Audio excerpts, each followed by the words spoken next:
focusing on home care, and Martin Jones, the Chief Executive of Home Instead. Martin.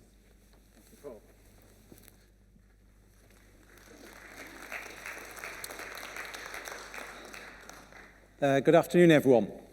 It's just me standing between you and your drinks, so I'll try and keep this to the 20-minute slot that has been allowed to me.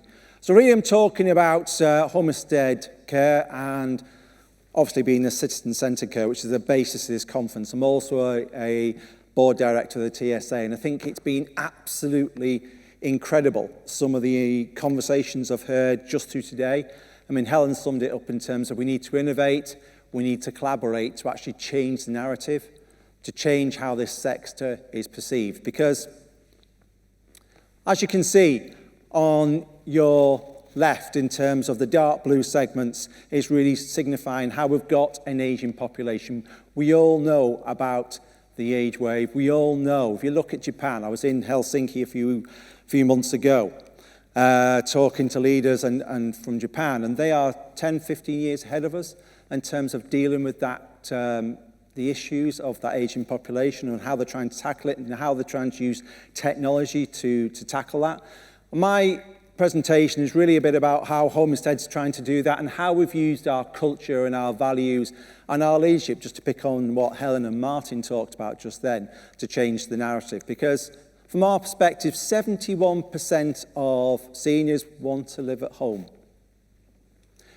They want to enjoy a sense of well-being. They want to enjoy a sense of belonging in a place where they've been, where they feel secure. And that's not always possible, but actually technology can really play a part in that, but it has to have that human touch. So we need to start to think about the aging journey.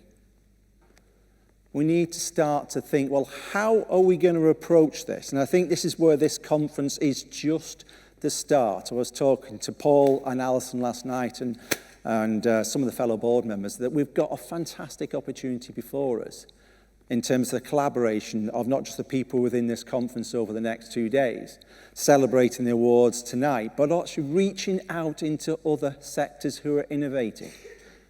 There's things going on, there's innovations going on in other sectors that actually we can pull into this sector, really can help. So if I may, I just want to take you just on a bit of a journey about Home Instead, because you've heard about or heard from one of our caregivers this morning in terms of Mike. You heard his emotional story and about how Home Instead really values the relationship side of how we match our clients and caregivers. We give them a minimum hour, and we take time, because that's what it's about. It's relationship-based care. We had humble beginnings. Laurie and Paul set the business up 25 years ago, and it was based upon Paul looking for care for his grandmother. Fast forward 25 years, we're in 12 countries around the world, providing millions of hours of care every single day. We're the largest provider of home care around the world, and one of the largest here in the UK. And Helen touched upon it. It's about leadership, but it's about culture. Technology is nothing without culture. Now our mission is to change the face of aging. It's really to be the employer of choice. And hopefully you've seen through Mike this morning some of the testimonies he was giving and some of the heartfelt conversations he was having with some of his clients, that really come across loud and clear. So what makes us different? As I said before, it's about relationship-led care, minimum 1 hour, really taking time to select the right caregiver. Don't necessarily need the experience, don't necessarily need the skills. What's critical is what's in the heart. You can train the rest. And we match our caregivers and clients so they can have that conversation, which is really important, as well as doing their tasks. And they're always introduced. So it's really focusing on that client and the client's family in that relationship-based care. Not just a task, because that is important, but what is important to that client and what is important to that family member. So we all talk about personalisation, and we've all heard of the agenda, and we've talked about it for so many years. I've been in this sector for over 10 years now, and as Martin said before, we hear a lot of the same narratives talked about. How many of us actually do something that's different? How many look at that personalisation agenda? So what's important to our clients? Making sure the client has a voice. Helen mentioned about innovation. So we won the Queen's Award for Innovation in 2016. Nothing to do with tech. It was just about the way that we look after our clients. Just about the way that we put the client at the heart of every single thing that we do and we give the client the voice. There's also something else. We've got an ageing workforce. Not just in this sector, but in our economy. And actually, we need an ageing workforce. Just looking at home instead, over 80% of our caregivers are over the age of 55.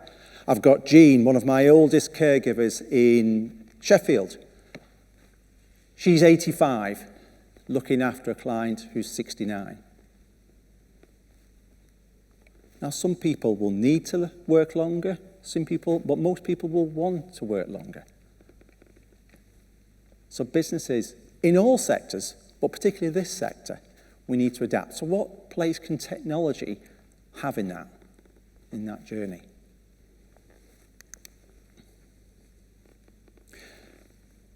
Martin talked about perceptions.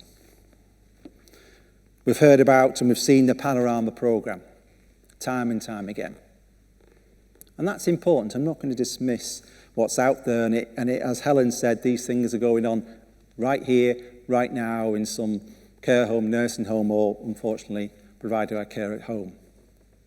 But we need to change the narrative of how social care is perceived, and we need to become, as a sector, the employer of choice.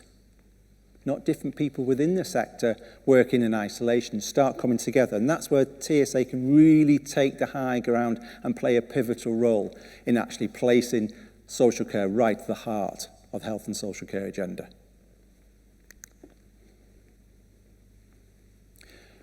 So technology will play a part, and a very, very important part, in helping people stay at home. 80% of people would like to pass away at home. But the statistics say that only 8% of people are allowed to do so. And of course, there are extreme cases where if they need to go into hospital or nursing home or what have you. But only 8%. So we very much talk, we need a high-tech, high-touch with our clients approach. We need to adapt our training. So we've started to embrace a couple of things, and these are not exclusive with Home Instead, but in terms of, we've got GrandPad and Home Aware. Let's go into those in a bit more detail now. GrandPad is a tablet specifically designed for older people. It actually has a 90-second rule. So a 90-year-old man can open the box, get it operational in 90 seconds. And it really connects, it's a social isolation tool, connects our clients to the outer world. It's screen specifically adapted so they can swipe, because you lose your moisture in your skin as you grow older. That's why a lot of older people can't swipe their phones, can't swipe their iPads. So specifically designed.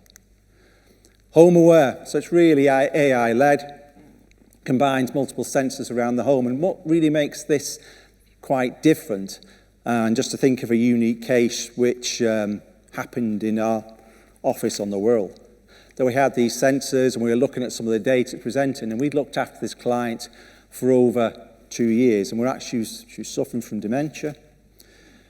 And what we're actually finding was, after the caregiver put us to bed at night, and the client was getting up in the night and actually going to sleep in the wardrobe.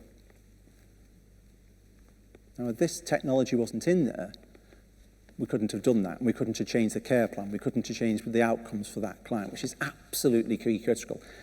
But it's high tech, high touch. It's not the technology replacing the caregiver, it's supporting the caregiver. Technology enables what we do, it doesn't replace what we do.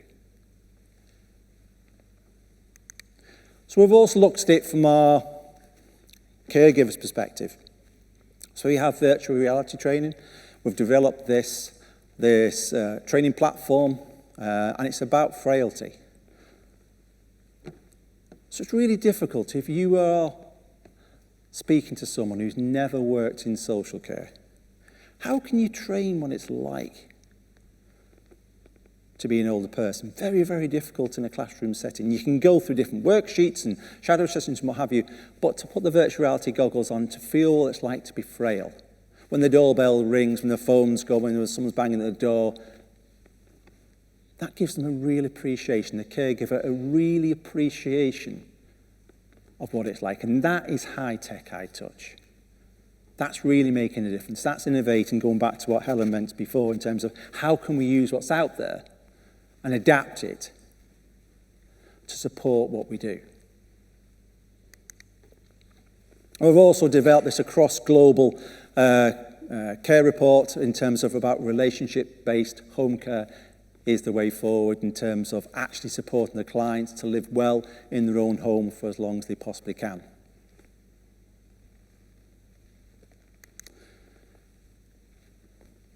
So these are basic points that I think we all agree with, but person-centered care should absolutely be at the heart of all care. But high-tech, high-touch approach, for me, that's the way forward. And that's where conference and the TSA can really, really take the high ground, because I think we've got a great opportunity with the TSA and with Alison and Paul to actually pull in different people from different segments of the health and social care community to really come up with good solutions which can fit many different people. But it can be technology can be used as a catalyst for change. And that's absolutely key critical. And the innovation to drive a positive culture through. Because as we all know, when we're embedding technology, sometimes it's the easy bit to go and get the technology. That sometimes can be the easy, but it's the people that sit behind it. It's the culture that sits behind it. That absolutely is the most difficult part.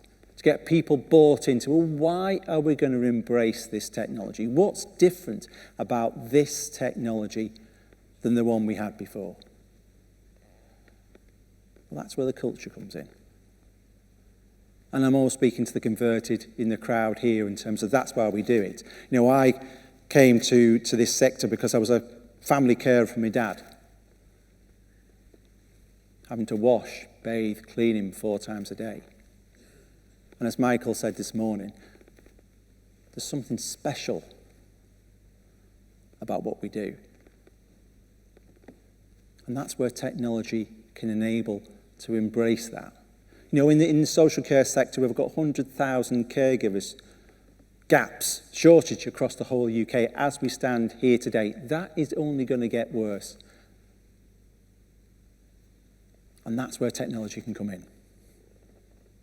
Not to replace, but to enable, to support, to ensure that we still have that personal touch, the high tech, high touch, that clients can stay in their own homes for as long as they possibly can. Because economically it makes sense, from the family member's point of view it makes sense, the caregiver's view it makes sense, but most importantly of all, it makes sense for the client. And that's why we do what we do. Thank you very much.